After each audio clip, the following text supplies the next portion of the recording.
اعوذ باللہ من الشیطان الرجیم بسم اللہ الرحمن الرحیم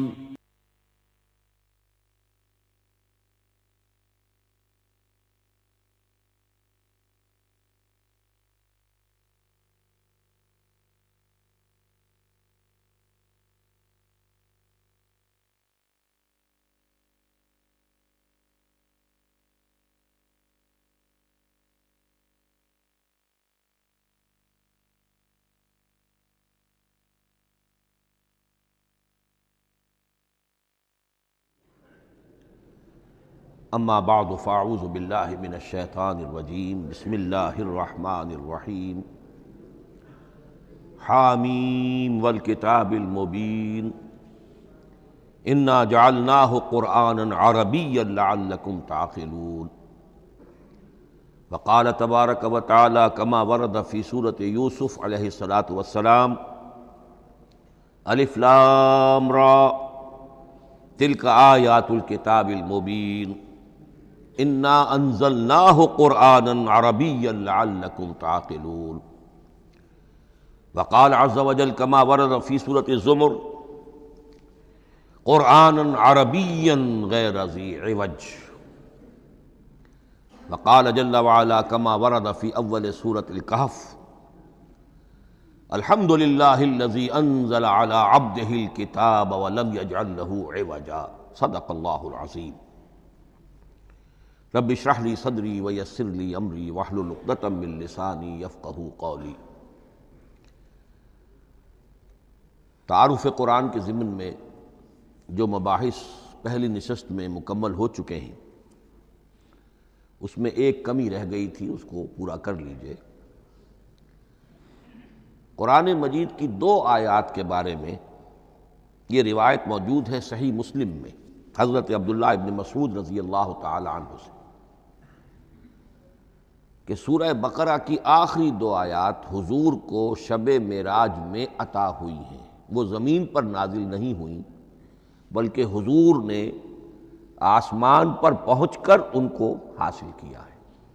یہ امت کے لیے شب معراج کے تحفے کے طور پر یہ 2 آیتیں آمن الرسول بما انزل الیہ من ربہ والمؤمنون کل آمن باللہ وملائکتہ وکتبہ ورسلہ لا نفرق بین احد من رسلہ وقالوا سمعنا واطعنا غفرانک ربنا والیک المصیر۔ پھر آخری آیت جس میں طویل ترین دعا ہے۔ یہ 2 آیات جو ہیں مستثنیٰ کر لیجئے تو باقی جو ہے قرآن مجید وہ پھر پورا حجاز میں زمین پر نازل ہوا ہے محمد الرسول اللہ صلی اللہ علیہ وسلم کے قلب مبارک پر۔ اب جو اگلی بحث ہے اس تعارف قرآن کے ضمن میں، قرآن کی زبان کون سی ہے؟ یہ سب جانتے ہیں عربی زبان ہے، لیکن کون سی عربی؟ عربی کوئی ایک نہیں ہے۔ جیسا کہ آپ کو معلوم ہے کہ ایک زبان ہوتی ہے پھر اس کے ڈائلیکٹس ہوتے ہیں۔ پنجابی زبان کے نہ معلوم کتنے ڈائلیکٹس ہیں، بنگلہ زبان کے نہ معلوم کتنے ڈائلیکٹس ہیں، پشتو کے کتنے ڈائلیکٹس ہیں۔ عربی زبان کے اس وقت پورے عالم عرب کے اعتبار سے تو دیکھیے تو ہر ملک کا جو ہے اپنا لہجہ ہے اور ان کے اپنے انداز ہے۔ تو خود نزول قرآن کے وقت بھی پورے جزیرہ نمائے عرب میں کوئی ایک زبان نہیں تھی، زبان ایک تھی لیکن اس کے لہجے مختلف تھے، الفاظ مختلف تھے۔ تو یہ جان لیجئے کہ قرآن نازل ہوا ہے حجاز کے بادیہ نشینوں کی زبان میں۔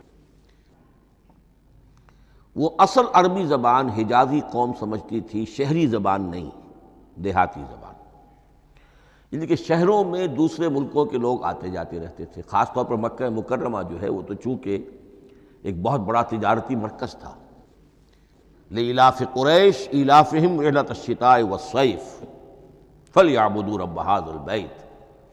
ان کے قافلے جاتے تھے، آتے تھے، دوسرے تاجر بھی آتے تھے، تو ظاہر بات ہے کہ شہروں کے اندر تو پھر زبان جو ہے وہ مکسڈ ہو جاتی ہے، خالص نہیں رہتی۔ یہی وجہ ہے کہ قریش کے جو شریف گھرانے تھے، اونچے گھرانے تھے، وہ اپنے بچوں کو صحرا میں بھیج دیتے تھے کہ ان کی پرورش وہاں ہو، وہاں وہ خالص عربی زبان سیکھیں، ان کی زبان جو ہے پولیوٹڈ نہ ہو۔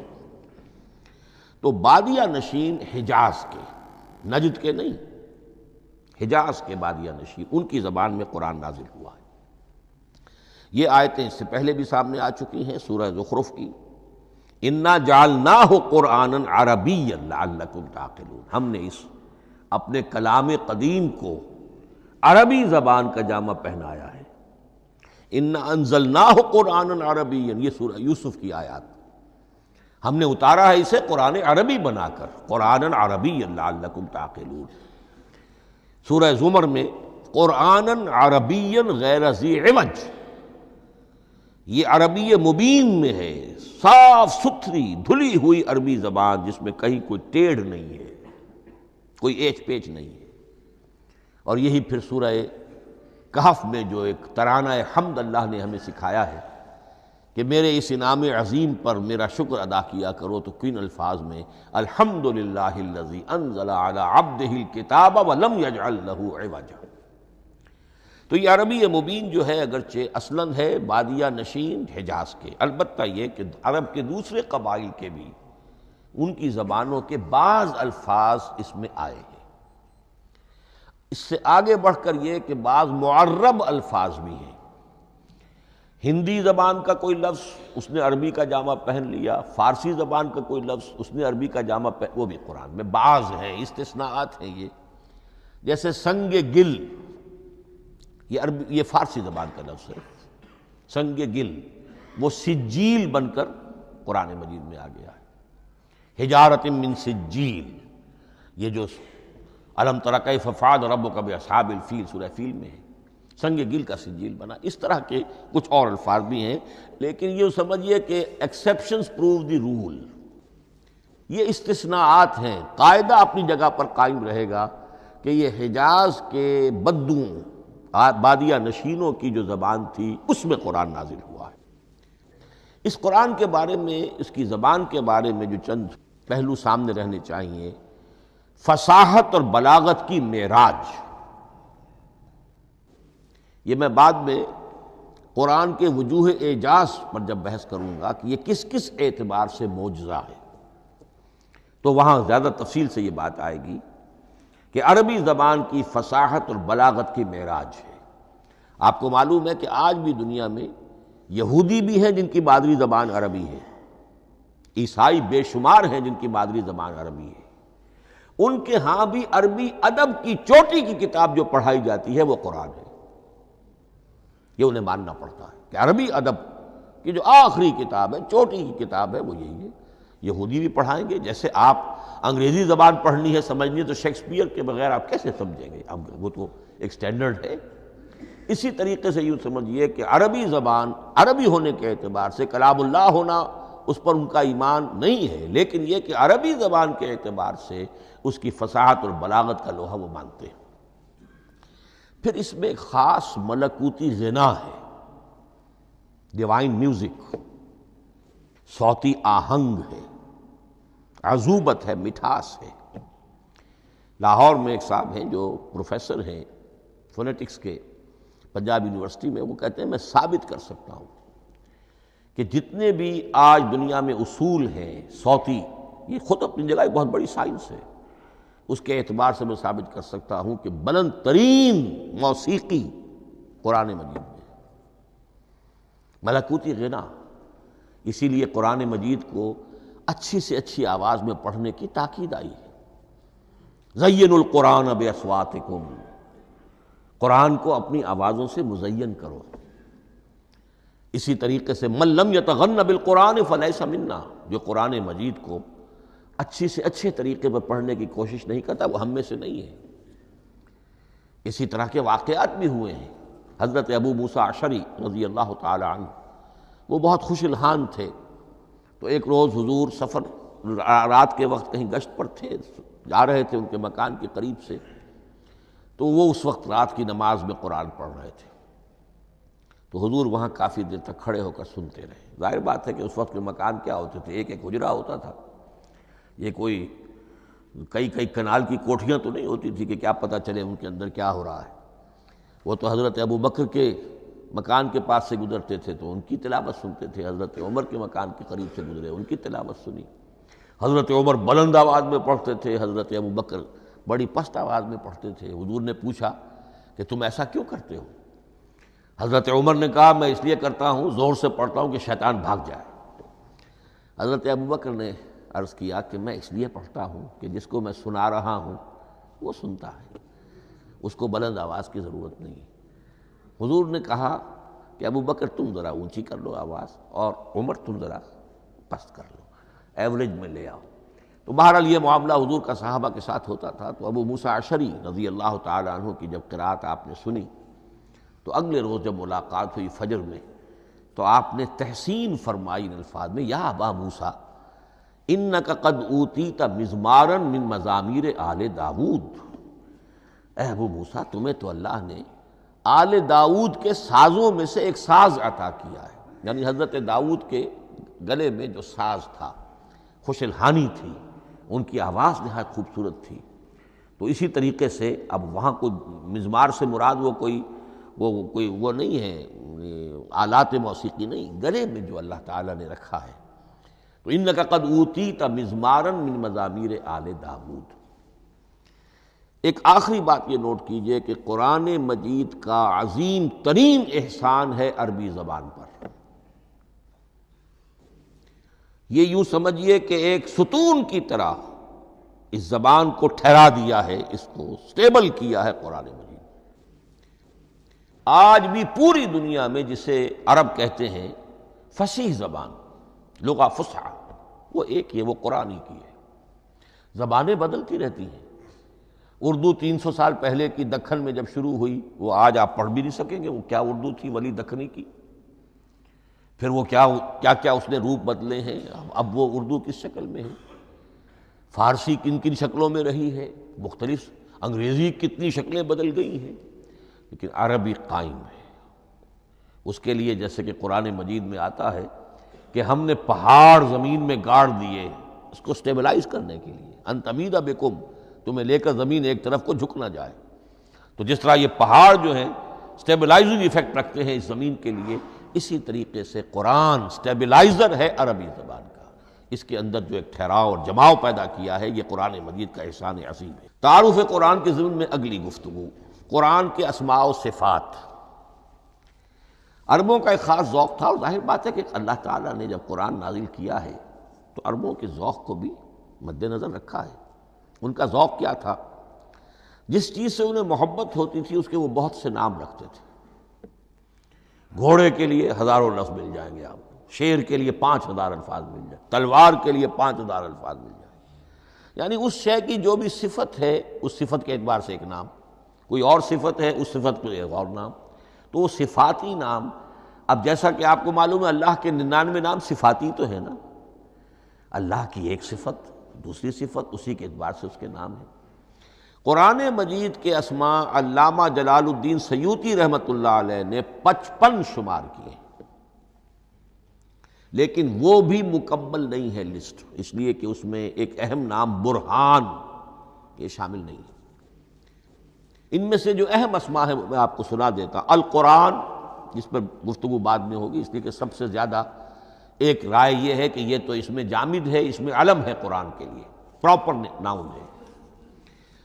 الکتاب، الذکر، الہدی، النور، الفرقان، کلام اللہ، الوحی، روحا من امرنا۔ پھر اس کی صفات کے اعتبار سے الکریم، الحکیم، العظیم، المجید، المبین، رحمہ، العلی، بصائر، بشرا، بشیر، نذیر، عزیز، قرآن عزیز، بلاغ، بیان، احسن القصص، احسن الحدیث، موعظہ، شفاء، مبارک، مہیمن، قیم، مثانیہ، متشابہ۔ یہ میں نے آپ کو 23 نام بتائے ہیں، لیکن یہ کہ علامہ جلال الدین سیوطی نے 55 گنوائے۔ لیکن جو بحث دلچسپ ہے وہ یہ ہے کہ جو اس کے لیے لفظ القرآن ہے، اس کے معنی کیا ہیں اور یہ کس مصدر سے، کس مادے سے یہ لفظ بنا ہے؟ ایک رائے تو یہ ہے کہ یہ اس میں جامد ہے، یہ مشتق نہیں ہے، کسی مادے سے نکلا ہوا نہیں ہے۔ اور یہ بھی آپ نوٹ کر لیجئے، اللہ کے اسماء میں سے بھی ایک نام کو سمجھا جاتا ہے، وہ مشتق نہیں ہے، اس میں جامد ہے، اس میں علم ہے، اور وہ ہے اللہ۔ باقی سارے نام صفاتی ہیں، ایک نام، اس لیے اس میں ذات کہتے ہیں، اس کو اس میں ذات۔ لیکن یہ رائے متفق علیہ نہیں ہے، یہ کچھ لوگوں کی رائے ہے۔ ایک رائے یہ بھی ہے کہ یہ بھی اس میں علم نہیں ہے، یہ بھی مشتق ہے الہ سے۔ جیسے حکیم، یہ صفت ہے، الحکیم یہ اللہ کا نام ہو گیا۔ الہ ایک معبود، الالہ معبود برحق، الالہ وہ اللہ بن گیا، ایک رائے یہ۔ لیکن یہی اسی طریقے سے نوٹ کیجئے کہ قرآن مجید کے بارے میں بھی ایک رائے یہ ہے کہ القرآن اس میں علم ہے، پراپر ناؤن ہے، یہ جامد ہے، یہ مشتق نہیں ہے، کسی اور مادے سے نکلا نہیں۔ لیکن جو اکثریت کی رائے ہے، جس پر تقریباً اجماع ہے، وہ یہ ہے کہ نہیں، یہ اس میں جامد نہیں، اس میں مشتق ہے۔ لیکن پھر دو رائے ہیں کہ مادہ کیا ہے۔ ایک قرن، قاف را نون، اور ایک قرا، قاف را حمزہ، یہ دو مختلف مادوں کے بارے میں رائے ہے کہ قرآن ان سے نکلا ہے۔ قرن کہتے ہیں کسی چیز کا قریب ہو جانا، جڑ جانا، مل جانا۔ یہ حج کی جو تین شکلیں ہیں، حج تمتع ہے، حج قران ہے، اور حج افراد ہے۔ قران کیا ہے؟ ایک ہی احرام میں عمرہ بھی اور حج بھی دونوں کو جمع کر لیا جائے تو یہ حج قران ہے۔ اسی سے قران الصعدین کا لفظ استعمال ہوتا ہے۔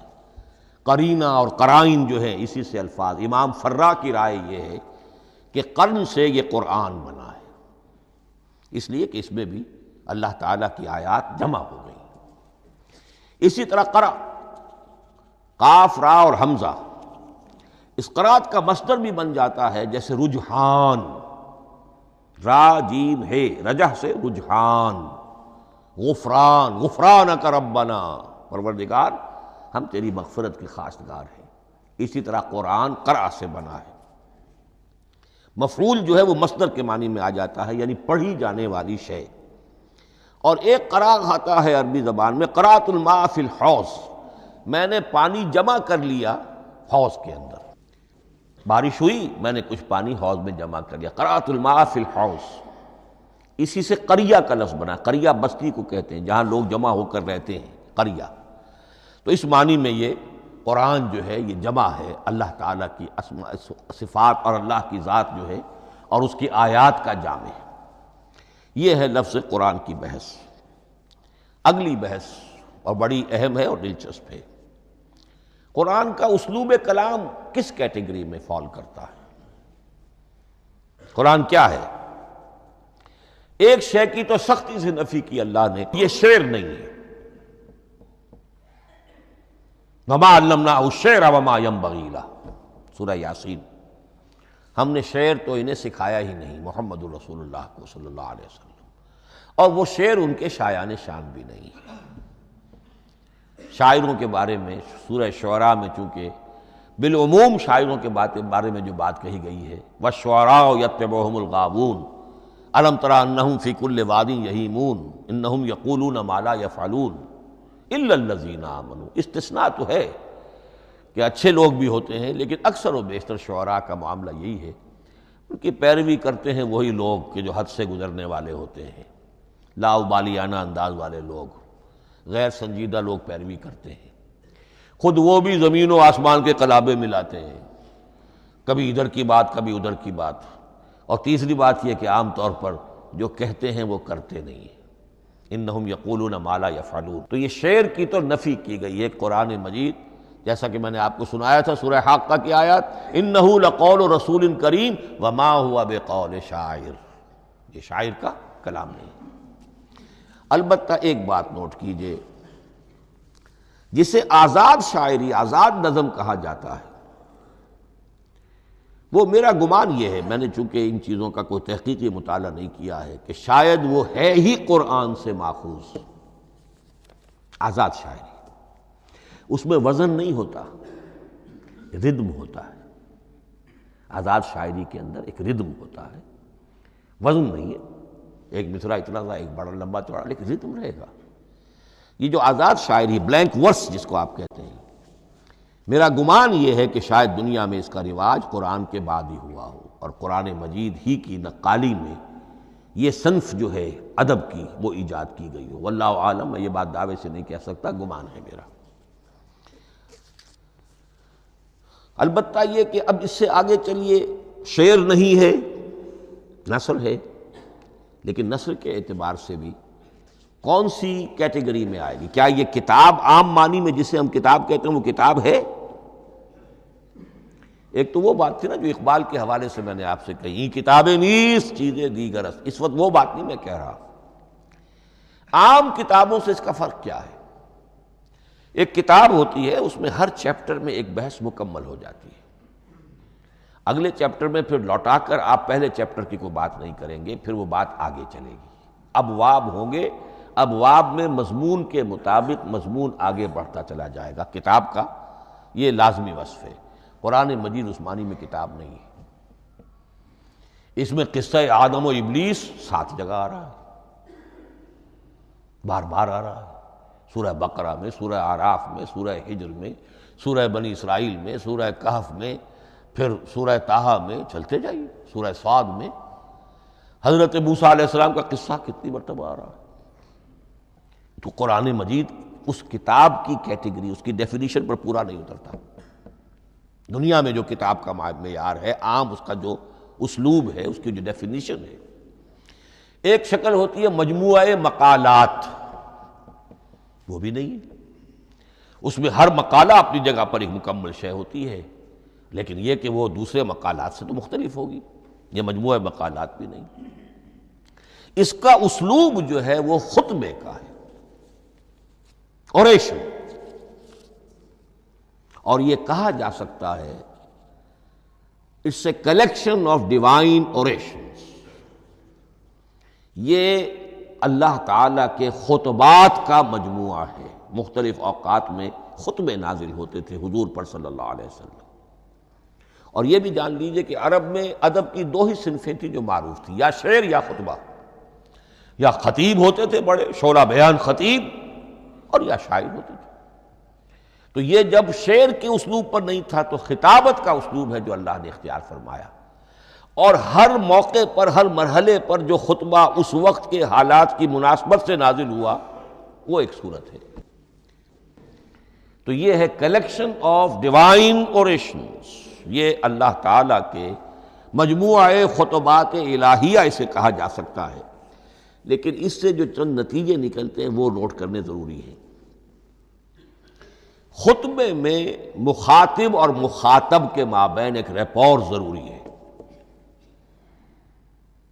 اگر کوئی مصنف بیٹا کتاب لکھ رہا ہے، اس کے سامنے کوئی سامع نہیں ہوتے، وہ تو اپنی مگن میں جو بھی خیال ہے اپنے دل میں وہ لکھ رہا ہے۔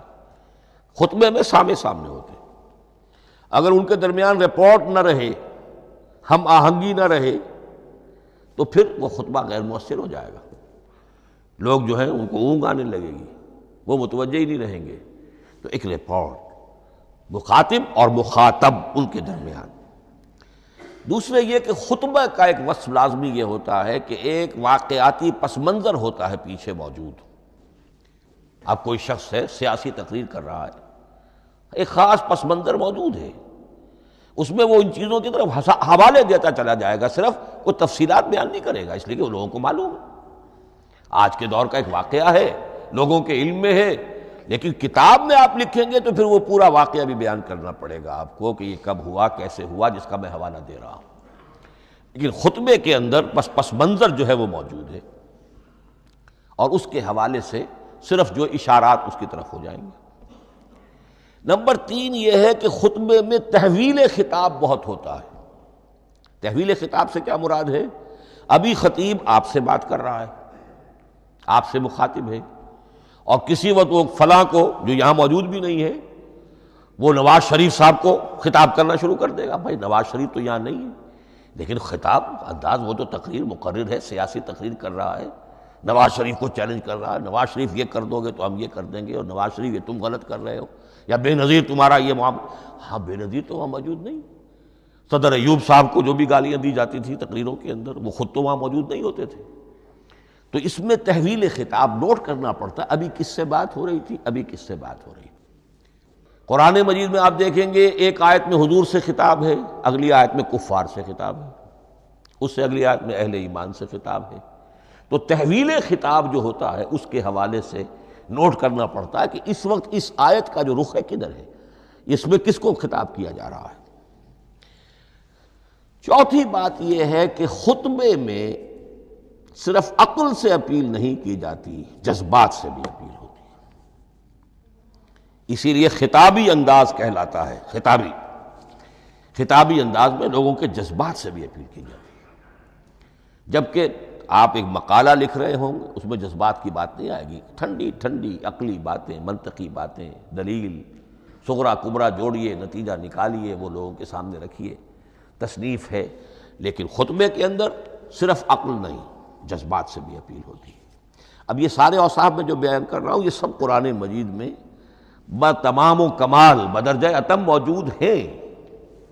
اور آخری بات یہ کہ خطبے میں، اور یہ کہ یہ چیز مشترک ہے غزل میں بھی اور قصیدے میں بھی اور خطبے میں بھی، اس کا اول و آخر بہت جامع اور مؤثر ہونا چاہیے. اسی لیے مطلع مقطع یہ خاص طور پر ہوتے ہیں نا. مقطع میں آ پڑی ہے سکون گسترانہ بات، جس غزل کا مطلع جاندار ہے اس کو آدمی پڑھے گا، اور اگر وہ مطلع پھسپھسا ہے وہ باقی نظم پڑھے گا ہی نہیں، چاہے آگے اس کے اندر بڑا عمدہ شعر بھی ہو وہ نہیں پڑھے گا. مطلع ہی جو ہے بے جان ہے، پھسپھسا ہے. پھر مقطع آخری جو شعر ہو، تو قصیدے میں بھی یہ ہے اور خطبے میں بھی یہ ہے. یہی وجہ ہے کہ قرآن مجید کی صورتوں میں اکثر و بیشتر شروع کی آیات اور آخری آیات انتہائی اہم ہوتی ہیں، بہت جامع ہوتی ہیں، جن کو کہا جاتا ہے کہ یہ سور جو ہیں ان کی ابتدائی آیات، خواتین اور پہلی آیات. اب سورہ بقرہ کی آیات شروع کی، پھر آخری جو ابھی میں نے آپ کو سنائی، یہی آل عمران کا معاملہ ہے، کس شان کے ساتھ وہ اٹھ رہی ہے. یہی سورہ حج کا ہر جگہ پر آپ دیکھیں گے ابتدائی جو ہے خطیب اگر ایسی بات، ایسا انداز اختیار کرے کہ اپنے سامعین کی توجہ کو اپنی طرف مبذول کرا لے، اگر شروع کا انداز ایسا نہیں ہے تو وہ بات آگے بڑھے گی نہیں. آخری بات یہ کہ خطبے میں ہمیشہ یہ ہوگا کہ ایک مین سپیکر جو ہے اس کی ایک بات سامنے ہے کہ میں نے یہ بات اپنے سامعین کے ذہن میں بٹھانی ہے، لیکن دائیں بائیں کی باتیں کرے گا. کوئی قصہ بھی سنائے گا، کوئی شعر پڑھے گا، کوئی اور کوئی لطیفہ بھی سنائے گا. ہمارے ہاں کے جو بہترین خطیب جو ہوتے تھے وہ احراری حضرات جو ہے بہترین خطیب ہوتے تھے. اور آپ نے سنا مولانا عطا اللہ شاہ بخاری رحمۃ اللہ علیہ، ان کی تقریریں 6 گھنٹے تک لوگ سنتے تھے. وہ کبھی رلا بھی رہے ہیں، کبھی ہنسا بھی رہے ہیں. عام آدمی تنقید بھی کرے گا کہ یہ کیا ادھر ادھر کی باتیں کر رہے ہیں، لیکن وہ پھر جب آخری تقریر ہوتی تھی تو جب تقریر ختم ہوتی تھی، جو بات وہ ذہن میں بٹھانا چاہتے تھے، دل میں اتارنا چاہتے تھے، وہ بیٹھ چکی ہوتی تھی. باقی یہ کہ ادھر ادھر کی چیزیں جو ہیں وہ آکسیلری چیزیں ہیں وہ رہتی ہیں.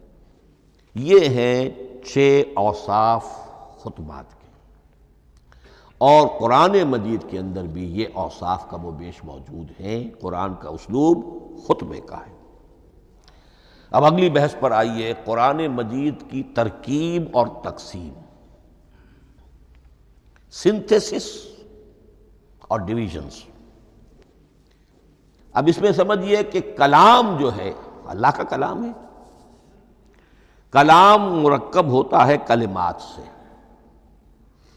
کلمات حروف سے بنتے ہیں. عربی زبان کے حروف 28 یا 29 ہیں. الف اور حمزہ کو ایک ہی مانیں گے تو 28 رہ جائیں گے.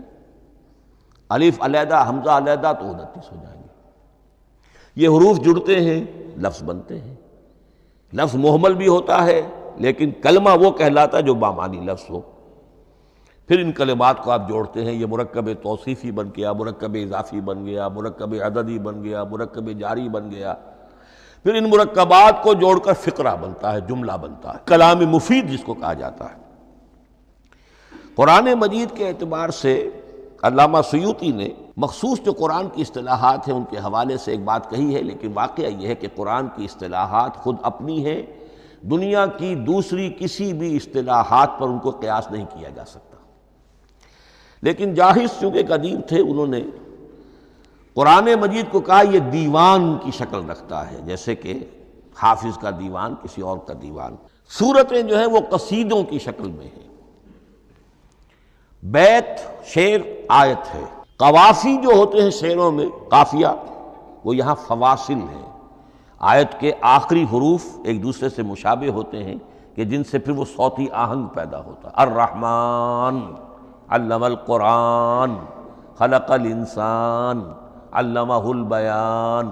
اب یہ ایک فواصل جو ہیں وہ جڑتے چلے جاتے ہیں، ان میں آہنگ پیدا ہوتا ہے۔ لیکن حقیقت کے اعتبار سے پہلی بات یہ نوٹ کیجئے، قرآن مجید کی اکائی ہے آیت، اسے نہ آپ جملہ کہہ سکتے ہیں نہ فقرہ کہہ سکتے ہیں۔ انگریزی میں ہمارا چونکہ بائبل کے لیے بھی جب ورس کا لفظ آ جاتا ہے تو انگریزی تراجم میں، انگریزی تحریروں میں، مقالوں میں ورس قرآن مجید کی آیت کے لیے لفظ آ جاتا ہے، ورس نمبر فلاں، بالکل غلط ہے۔ قرآن کی آیت یہ اس کا اپنی اصطلاح ہے، اپنا مفہوم ہے۔ لغوی مفہوم کیا ہے؟ نشانی، آیت نشانی۔ قرآن کی ہر آیت اللہ کے علم اور حکمت کی نشانی ہے۔ اب قرآن کی آیتیں نوٹ کیجئے، صرف حروف پر بھی مشتمل ہے، الف لام میم حروف مقطعات اور آیت بن گئی۔ وہ مرکبات ناقصہ پر بھی مشتمل ہے، والعصر مرکب جاری ہے، حرف جار، آیت ہو گئی۔ پورے جملے پر بھی مشتمل ہے، ان الانسان لفی خسر، ایک جملہ ہے، اور 10 جملوں پر بھی مشتمل ہے۔ اللہ لا الہ الا ھو الحی القیوم لا تأخذہ سنۃ ولا نوم لہ ما فی السماوات وما فی الارض الی آخر الآیہ۔ آیت الکرسی کا انالیسس کیجئے، 10 جملے موجود ہیں اس میں۔ تو نوٹ کر لیجئے، یہ چیز توقیفی کہلاتی ہے، یہ کسی گرامر کے اصول پر نہیں ہے، کسی منطق کے اصول پر نہیں ہے۔ آیات قرآنیہ کی تعیین توقیفی ہے، یعنی حضور کے بتانے پر موقوف ہے۔ حضور نے بتایا والعصر، یہ آیت ہو گئی، آیت ہو گئی، ہم آیت مانیں گے۔ الف لام میم آیت ہو گئی۔ قاف حرف ایک ہے، یہ آیت نہیں ہے۔ نون ایک حرف ہے، آیت نہیں ہے۔ قاف والقرآن المجید ایک آیت بنی، نون والقلم وما یسطرون ایک آیت بنی۔ تو اس طریقے سے اس کو کہتے ہیں توقیفی، موقوف علیہ ہے حضور کے بتانے پر۔ اب اس میں روایات کا اختلاف ہو سکتا کہ حضور سے کوئی روایت یہ ہو کہ یہ ایک آیت بنی یا 2 آیتیں بنی۔ مثلا بڑی اہم مثال آپ کو دے رہا ہوں، سورہ مزمل کی جو دوسرا رکوع ہے، پورا دوسرا رکوع، وہ 1 آیت شمار ہوتا ہے۔ اور میرا بڑا گمان رہا بہت عرصے تک کہ یہ 1 آیت نہیں ہو سکتی، یہ مختلف اوقات میں نازل ہوئی ہیں، 2 اوقات میں نازل ہوئی ہے۔ اور یہ مجھے قول مل گیا علامہ سیوطی کے ہاں، حضرت عبداللہ ابن عباس رضی اللہ تعالی عنہما کا قول کہ یہ 2 آیتیں ہیں، 1 نہیں۔ لیکن یہ کہ یہ ہوگا موقوف روایت پر، میں کوئی نہیں ہوں جو اسے قرار دے سکوں۔ ہاں مجھے اگر کوئی روایت مل جاتی ہے، کوئی خبر یا اثر، خبر محمد الرسول اللہ کی یا اثر آپ کے کسی صحابی کا صلی اللہ علیہ وسلم و رضی اللہ تعالی عنہ، تو پھر یہ ہے کہ ہم مانیں گے۔ تو اس کو کہتے ہیں توقیفی۔ آیات اور سور کا معاملہ توقیفی ہے بالکل، یا کسی منطق، کسی گرامر، کسی اصول بیان، کسی پر مبنی نہیں ہے، یہ مبنی ہے حضور کے بتانے پر۔ اسی طرح سورت کسے کہتے ہیں؟ عربی زبان میں سور کے معنی ہے فصیل۔ فَضُرِبَ بَيْنَهُمْ بِسُورٍ لَهُ بَابٌ، سورہ حدید کے اندر الفاظ آئے۔ اب اس کا کیا تصور دیا گیا کہ ہر آیت جو ہے وہ اللہ کے علم اور حکمت کی نشانی ہے۔ 10 آیتیں، 20 آیتیں، 100 آیتیں، 285 آیتیں، 286 آیتیں جوڑ کر ایک فصیل باندھ دی گئی۔ یہ شہر حکمت خداوندی ہے، ایک نظم ہوتا ہے۔ جیسے آپ شہر کا ٹاؤن پلاننگ آج کا تو بہت بڑا فن ہے، بڑی اسپیشلائزیشن ہے، شہر کو پلان کرنا، اس کے اندر کیا کچھ ہونا چاہیے، کس طرح سے ہونا چاہیے۔ تو یہ سورت جو ہے یہ ایک یونٹ ہے قرآن مجید کی، اور اس کا جو لفظی معنی ہے فصیل، گویا کہ اس نے گھیرے میں لیا ہوا ہے ایک شہر معنی کو، علم و حکمت کے ایک شہر کے گرد یہ فصیل جو ہے پوری ہوئی ہے۔ اب اس میں نوٹ کر لیجئے جہاں تک، اچھا جیسے آیتیں چھوٹی بھی ہیں بڑی بھی ہیں، والعصر بھی آیت ہے، اور الف لام میم بھی آیت ہے، اور جیسا کہ میں نے عرض کیا آیت الکرسی بھی آیت ہے۔ اس طرح سورتیں چھوٹی بھی ہیں بڑی بھی ہیں۔ سورۃ العصر 3 آیتیں، سورۃ الکوثر 3 آیتیں، سورۃ النصر 3 آیتیں، 3 ہی سورتیں 3 آیتوں پر مشتمل ہیں، 3 سے کم پر کوئی نہیں، 2 آیات کی کوئی صورت نہیں ہے۔ لیکن آگے آپ چلتے جائیے، اس کی بڑی سے بڑی تعداد سورہ بقرہ جو ہے سب سے بڑی ہے۔ تو آیت اور سورت کے علاوہ دور صحابہ میں صرف ایک لفظ اور تھا قرآن کی تقسیم کے ضمن میں، اور وہ تھا منزل یا حزب۔ منزل یا حزب 7 منزلوں میں یا 7 احزاب میں قرآن کو تقسیم کیا گیا، تاکہ جو شخص قرآن مجید ایک ہفتے میں ختم کرنا چاہے، ہر شب میں، اکثر و بیشتر وہ لوگ رات کو ہی رات کی نماز میں قرآن پڑھتے تھے، ایک منزل پڑھ لے تو ہفتے میں پورا قرآن ختم ہو جائے گا۔ یہ حزب بھی ہے اور منزل بھی ہے، اور یہ چونکہ دور صحابہ میں تھا، یقیناً حضور نے بتایا ہوگا، اس میں آپ کو عجیب حسن نظر آئے گا۔ اس میں یہ نہیں کیا گیا کہ بالکل برابر برابر ساتھ کر دو بھائی، چاہے صورتیں ٹوٹ جائیں، صورتوں کی فصیل کوئی نہیں ٹوٹتی، اس میں صورتیں مکمل جو کہ تو آئیں گی۔ اور پھر یہ کہ عجیب بات ہے کہ سورہ فاتحہ کو اگر ایک طرف رکھ دیں، وہ قرآن کے دیباچے کی حیثیت رکھتی ہے، تو پہلی منزل میں 3 سورتیں، دوسری میں 5 سورتیں، تیسری میں 7، چوتھی میں 9، پانچویں میں 11، چھٹی میں 13، اور 7ویں میں 65۔ یہ ہے کہ جو ان سورتوں کی ایک بڑی، جیسے کہ ایک سیڑھی چڑھ رہی ہے، اور تقریباً مساوی ہو جاتے ہیں، کوئی 4.25 پارے ہے، کوئی 4.5 پارے ہے، کوئی 4.25 پارے، اس طریقے سے ہے، تقریباً مساوی۔ لیکن آرٹیفیشل ایکویلٹی پیدا کرنے کے لیے، مصنوعی مساوات پیدا کرنے کے لیے سورتوں کی فصیلوں کو نہیں توڑا گیا۔ اس سے آگے چل کر جو پاروں کی تقسیم ہے وہ بہت بعد کی بات ہے، 30 پارے، اور اس میں آپ کو یہ ساری قباحتیں نظر آئیں گی۔ اس میں سورتوں کی فصیلیں توڑی گئی ہیں۔ سورہ ہجر ایک آیت ادھر ہے، باقی ساری سورت جو ہے اگلے پارے میں، فصیلیں توڑ دی گئی۔ معلوم ہوتا ہے کسی شخص کے پاس جو قرآن تھا مصحف، اس نے صفحے گنے، 7 سے 30 سے تقسیم کیا، اور برابر صفحوں کے اندر وہ پارے بنا دیے۔ لیکن بہرحال دور صحابہ میں پاروں کا کوئی ذکر نہیں تھا، یہ بات کی بات ہے۔ دور صحابہ میں آیت، سورت اور حزب۔ اسی طریقے سے طویل سورتوں کو جو رکوعوں میں تقسیم کیا گیا، یہ بھی بات کی بات ہے۔ لیکن یہ جو تقسیم کیا گیا ہے سورتوں کو رکوعوں کی شکل میں، 35 سورتیں تو قرآن کی ایسی ہیں چھوٹی ہیں جو ایک ایک ہی رکوع پر مشتمل ہے۔ آخری پارے کی 37 سورتیں ہیں، پہلی 2 کی جو 2 رکوع ہے، باقی سب کی سب جو ہے وہ ایک ایک رکوع شمار ہوتا ہے۔ لیکن رکوع کیوں کیے گئے؟ لمبی صورتوں میں سے اگر کچھ حصہ پڑھنا ہے نماز میں، سورہ بقرہ پوری تو نہیں پڑھ سکتے آپ ایک رکعت کے اندر، تو اس کا وہ حصہ پڑھا جائے جس میں ایک مضمون پورا ہو جائے، مضمون نہ ٹوٹے، تاکہ وہاں پر رکوع کرے آدمی کہ جہاں پر کہ وہ مضمون ایک اعتبار سے مکمل ہو گیا۔ تو رکوع سے رکعت ہے، رکوع ہے، اس رکعت کے اندر ایک حصہ اتنا پڑھا جائے تاکہ مضمون جو ہے وہ خوبصورت رہے اور اس کا سلسلہ برقرار رہے۔ یہ تقسیم بھی اگرچہ بہت ہی ایک بدنام شخص ہے ہماری تاریخ کا، حجاج ابن یوسف، یہ اس کی ہوئی تقسیم ہے، یا اس نے کرائی ہے، بہرحال اس کی طرف منسوب ہے۔ اور یہ بات ماننی پڑتی ہے کہ بڑے گہرے غور و فکر سے تقسیم کی گئی ہے، الل ٹپ نہیں ہے، بلکہ اس کے لیے واقعتاً غور کر کے جہاں وہ مضمون ختم ہوتا ہے، کہیں کہیں آپ اختلاف کر سکتے ہیں اور آپ کو حق حاصل ہے، اس لیے کہ یہ چیزیں توقیفی نہیں ہیں، یہ حضور کی بتائی ہوئی نہیں ہے، نہ رکوعوں کی تقسیم۔ اب سعودی عرب میں جو قرآن مجید چھپ رہے ہیں ان میں حزب ہو گئے ہیں، یعنی ہر پارے کو پارے برقرار رکھ کر 8 حزب بنا دیے انہوں نے، 4 حزب بنا دیے اور پھر نصف حزب کر کے 8 حصے کر دیے۔ تو یہ چیزیں جو ہمارے ہاں رکوع تو پاروں سے ادھر ادھر ہو جاتے ہیں، پارا بدل گیا رکوع وہی چل رہا ہے، اس لیے کہ رکوع میں مضمون کو پیش نظر رکھا گیا ہے، جبکہ پارے میں مضمون کو نہیں سامنے رکھا گیا۔ تو رکوع کا معاملہ جو ہے چاہے وہ حجاج ابن یوسف ہی نے کیا ہے، لیکن یہ کہ بہرحال وہ بہت صحیح ہے، اکثر و بیشتر، کہیں کہیں آپ اس سے اختلاف کر سکتے ہیں۔ تو یہ تو اس کا ہم نے آپ کے سامنے رکھا سنتھیسس۔ اب اگلا موضوع ہے ترتیب و تدوین کیسے ہوئی۔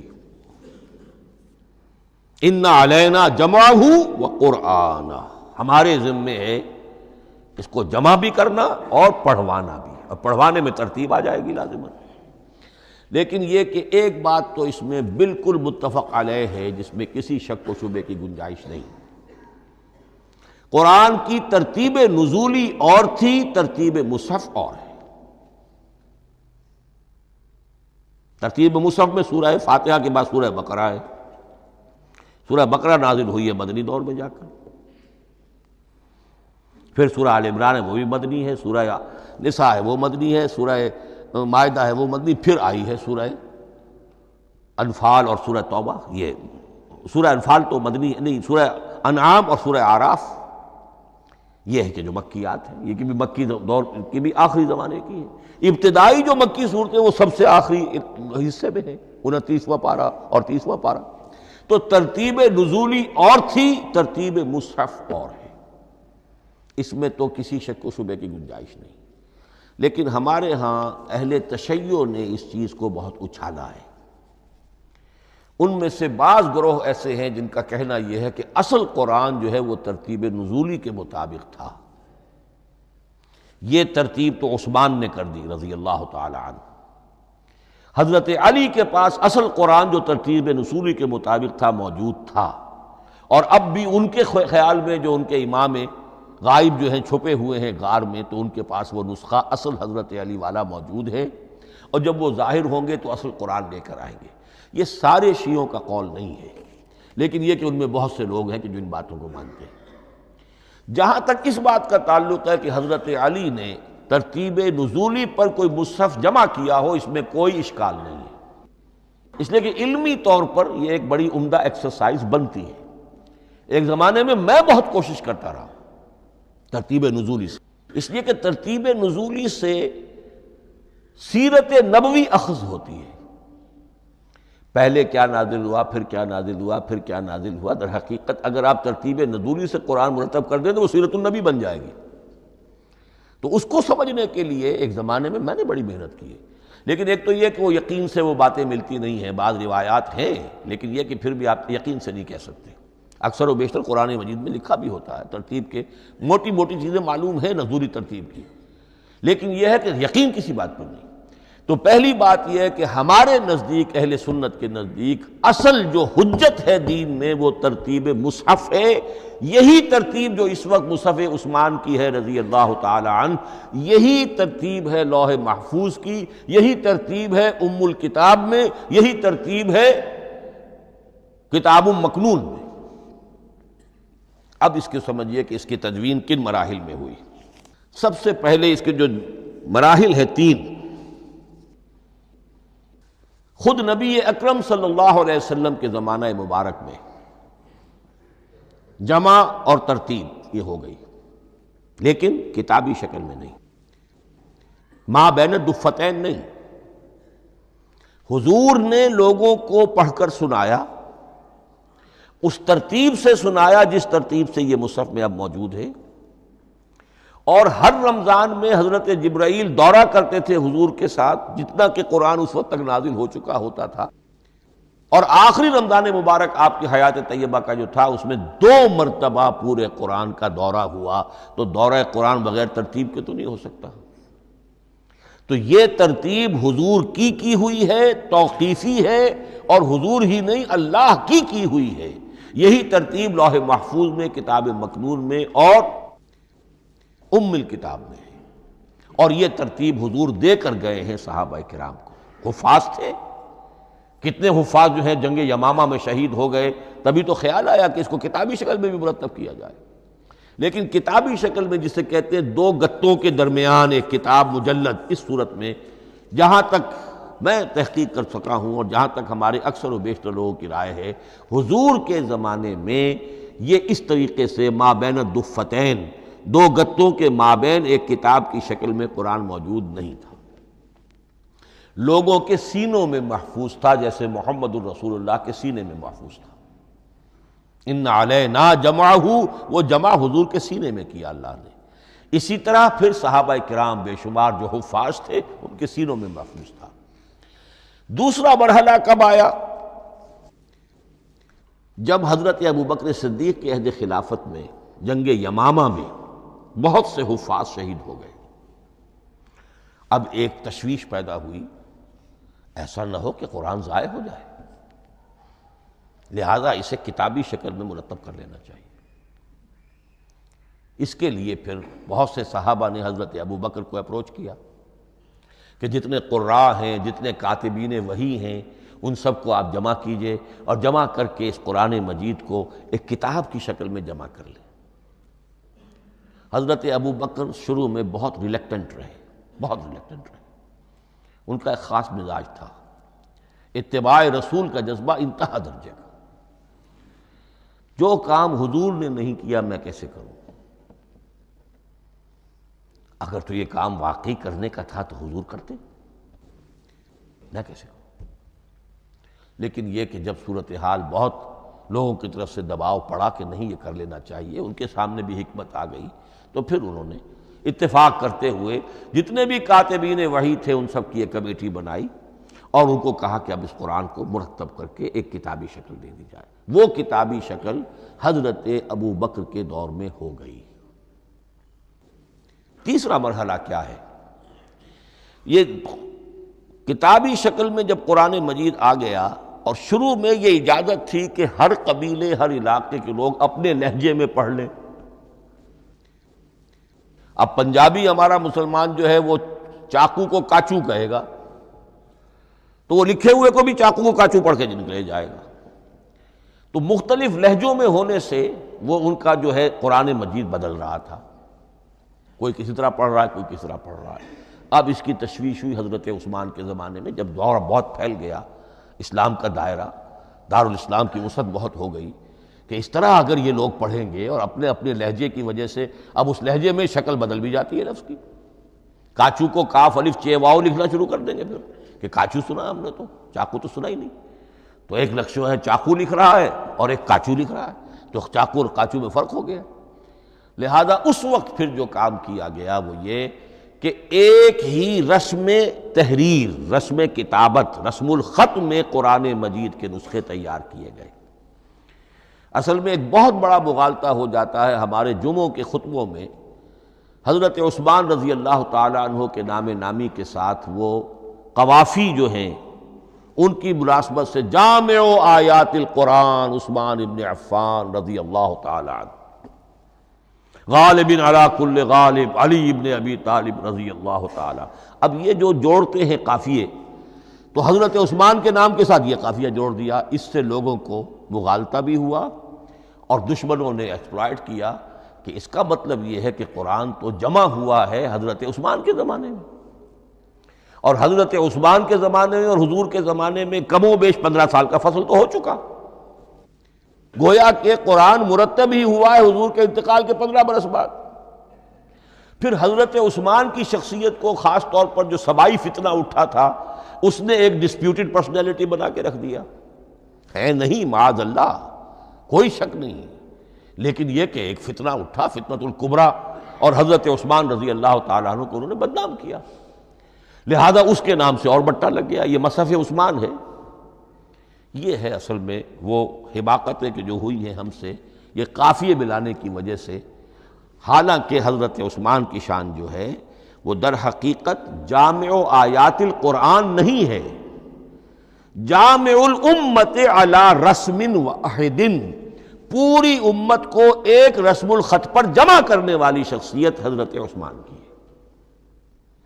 مثلا اب دیکھیے مالک یوم الدین کس طرح لکھیں گے؟ میم لام اور کاف،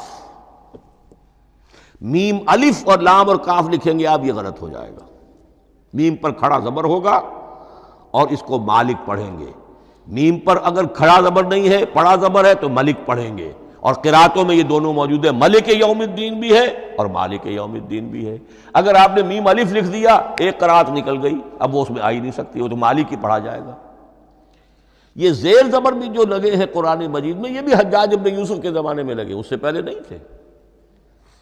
اور یہ رموز و اوقاف، یہ آیتوں کے نشان اور یہ وقفہ بیچ میں، یہ بھی حجاج ابن یوسف کے زمانے کی چیزیں ہیں، ورنہ عربوں کے لیے تو ان کی اپنی زبان تھی، انہیں ان چیزوں کی ضرورت ہی نہیں تھی۔ آپ کو معلوم ہے پرانے زمانے کے جو منشی ہوتے تھے، انشاء پرداز، وہ جب خط لکھتے تھے تو اس میں نقطے وغیرہ نہیں لگاتے تھے۔ جس کو خط لکھا جا رہا ہے وہ توہین سمجھے گا کہ شاید مجھے جاہل سمجھا کہ نقطے بھی لگا کے بھیجا جا رہا ہے خط پر، گویا کہ میں تو سمجھ ہی نہیں سکتا بغیر نقطوں کے۔ تو یہ جو ہے پرانے جو شکستہ خطوط لکھے جاتے تھے ان کا یہ انداز تھا، لہذا کوئی نقطے وغیرہ نہیں تھے، یہ بھی بعد میں لگے۔ تو ملک یوم الدین، مالک یوم الدین، اس کی رسم آئے گا میم لام کاف، کھڑا زبر ہے مالک یوم الدین اور ویسے پڑا زبر ہے ملک یوم الدین۔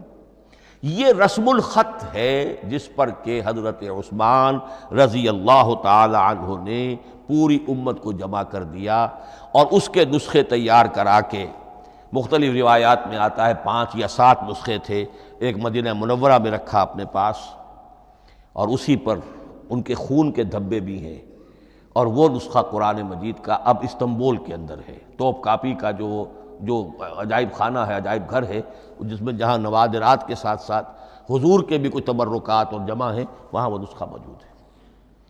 اس میں انگلی جو کٹی تھی حضرت نائلہ جو ان کی اہلیہ تھی، جب وار کیا گیا ہے حضرت عثمان پر، قرآن پڑھ رہے تھے، انہوں نے روکا اپنے ہاتھ سے تو ان کی انگلی کٹی اور اس کے خون کے قطرے جو ہیں وہ مصحف پر آئے۔ تو یہ وہ قرآن، پھر انہوں نے ایک مکہ مکرمہ میں، ایک دمشق میں، ایک کوفے میں، ایک یمن، ایک بحرین، ایک بصرہ، مختلف جگہوں پر وہ آفیشل ورشن قرآن کا صرف رسم الخط اسکرپٹ کے اعتبار سے۔ لیکن اب پھر نوٹ کر لیجئے، قرآن مرتب ہو چکا، مدون ہو چکا دور نبوی میں، لیکن کتابی شکل میں نہیں، سینوں میں محفوظ۔ دور خلافت ابی بکر میں وہ کتابی شکل میں لایا گیا، اور اس کے لیے پھر بحث ہوئی کہ اب اس کا نام کیا رکھا جائے۔ اس کے لیے کئی نام تجویز ہوئے، سفر بھی، انجیل بھی، وغیرہ وغیرہ، لیکن پھر اس کو حضرت عبداللہ ابن مسعود رضی اللہ تعالی عنہ نے اہل حبشہ سے استشہاد کرتے ہوئے مصحف نام رکھا۔ مصحف، یہ مصحف بن گیا حضرت ابوبکر کے زمانے میں، لیکن مصحف کی قرات کے جو فرق ہو رہے تھے تو وہ لکھنے کے اندر بھی فرق آنا شروع ہو گیا، اس کو دور کیا حضرت عثمان نے، اس کا آفیشل ورشن تیار کروایا، ایک رسم الخط پر پوری امت کو جمع کر دیا، باقی جو نسخے تھے انہیں آپ نے پھر ضائع کر دیا، تاکہ کوئی اور یہ نہ رہے کہ اب یہ بھی ایک تھا پرانا نسخہ نکل آیا، اس میں تو یہ لفظ اس طرح لکھا ہوا ہے۔ تو جامع الامت علی رسم واحد، ایک ہی رسم الخط پر پوری امت کو جمع کرنے والی شخصیت وہ حضرت عثمان کی ہے رضی اللہ تعالی عنہ۔ بہرحال یہ نوٹ کیجئے کہ یہ مرحلہ بھی حضرت عثمان کے زمانے میں، تو یوں سمجھیے کہ حضرت عثمان کا پورا عہد بھی آپ جوڑ لیں تو آپ کی جو شہادت ہے وہ تقریباً یوں سمجھیے کہ حضور کے انتقال کے وہ 25 برس بعد ہے، گویا ربع صدی کے اندر اندر حضور کے انتقال کے بعد، چوتھائی صدی کے اندر اندر سارے مراحل طے ہو گئے۔ یہی وجہ ہے میں نے شروع میں آپ کو بتایا تھا کہ پوری دنیا یہ مانتی ہے کہ آج جو قرآن مسلمانوں کے پاس ہے یہ ہے وہی جو محمد عربی صلی اللہ علیہ وسلم نے اپنی امت کو دیا تھا۔ یہ دوسری بات ہے کہ ہم سمجھتے ہیں کہ محمد عربی صلی اللہ علیہ وسلم کو یہ اللہ کے کلام کی صورت میں حضرت جبرائیل نے پہنچایا تھا، وہ اس کو نہیں مانتے، لیکن یہ حصہ اس کا ماننے پر مجبور ہیں کہ وہ اصل قرآن اپنی اسی انٹیگریٹی کے ساتھ، اپنے پوری پیور، اس کا جو بھی ہے ٹیکسٹ پیور ہے اور اس کی انٹیگریٹی میں کوئی شک و شبے کی گنجائش نہیں ہے کہ یہ وہی شے ہے جو محمد نے اپنی امت کو عطا فرمائی تھی صلی اللہ علیہ وسلم۔ ایک آخری بات، چل میرے پاس 3 منٹ ہیں، یہ جو میں نے آپ کو ترتیب بتائی تھی قرآن کی، آیتیں، سورتیں، پھر حزب، اب اس میں ایک شے نوٹ کر لیجئے۔ آیت اللہ تعالیٰ کے علم و حکمت کا ایک نمونہ ہے۔ آیتوں کو جوڑ کر جب سورت بنائی تو آیتوں کے اندر جو ربط ہے، اس ربط آیات سے ایک اور معنی، ایک اور حکمت کا دروازہ کھلتا ہے۔ جیسے موتی ہے، ہر موتی بڑا خوبصورت ہے، لیکن جس ترتیب سے آپ نے پرویا، اس کو دھاگے میں ہار بنایا، اس ترتیب سے اس کا حسن دوبالا ہو جائے گا۔ ہر موتی کا اپنی جگہ پر ایک حسن ہے، لیکن اس ترتیب کی وجہ سے اس کے حسن کا ایک اور پہلو ظاہر ہوگا۔ اسی طرح قرآن مجید کی صورتوں میں ربط آیات بہت اہم ہے۔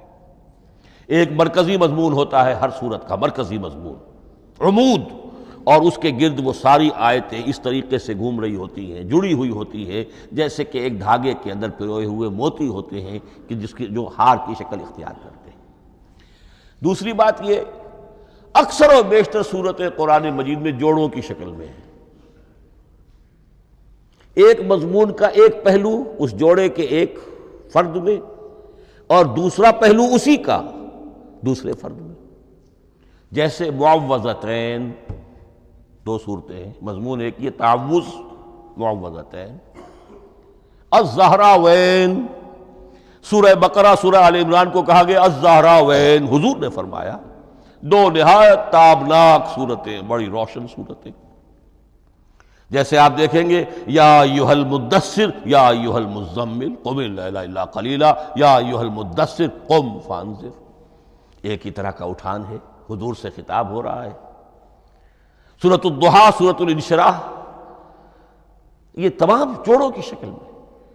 اسی طرح سورہ طلاق، سورہ تحریم، یا ایھا النبی اذا طلقتم النساء فطلقوہن لعدتہن یا ایھا النبی لم تحرم ما احل اللہ لک تبتغی مرضات ازواجک۔ شوہر اور بیوی کے درمیان تعلق یا تو اتنا گہرا ہو جاتا ہے کہ ایک دوسرے کے لحاظ میں وہ حدود خدابندی ٹوٹنے لگے، بیوی کی وجہ سے آپ نے کسی حرام شے کو حلال کر لیا یا حلال کو حرام کر لیا، بیوی کو ناپسند ہے وہ شے، تو حضور سے ذرا سا یہ ہو گیا تھا معاملہ۔ اپنی ازواج مطہرات حضرت عائشہ اور حضرت حفصہ رضی اللہ تعالیٰ عنہما، ان دونوں کی رضا جوئی کے لیے وہ خاص قسم کا شہد ہے، قسم کھا لی آپ نے کہ میں اسے استعمال نہیں کروں گا۔ لما تحرم ما احل اللہ لک، اے نبی آپ کیوں حرام کرتے ہیں اپنے اوپر وہ شے جو اللہ نے آپ کے لیے حلال کی ہے؟ تبتغی مرضات ازواجک، اپنی بیویوں کی رضا جوئی میں۔ یہ ایک انتہا ہوئی۔ دوسری انتہا کیا ہے؟ میاں اور بیوی میں اتنا بودھ ہو جائے کہ طلاق تک نوبت آ جائے، تو سورۃ التحریم ایک انتہا کو بیان کر رہی ہے، سورہ طلاق اگلی اس کے ساتھ جڑی ہوئی وہ دوسری انتہا کو بیان کر رہی ہے۔ سورہ صف حضور کے مقصد بعثت کو بیان کر رہی ہے، سورہ جمعہ آپ کے طریقہ کار کو بیان کر رہی ہے۔ اس طرح قرآن مجید کی اکثر و بیشتر صورتیں جو ہیں وہ جوڑوں کی شکل میں ہیں۔ میرا خیال یہ ہے کہ وقت ختم ہو گیا ہے، اس مضمون کا تھوڑا سا حصہ باقی ہے، وہ انشاءاللہ میں اگلی نشست میں لوں گا۔ بارک اللہ لی ولکم فی القرآن العظیم ونفعنی وإیاکم بالآیات والذکر الحکیم۔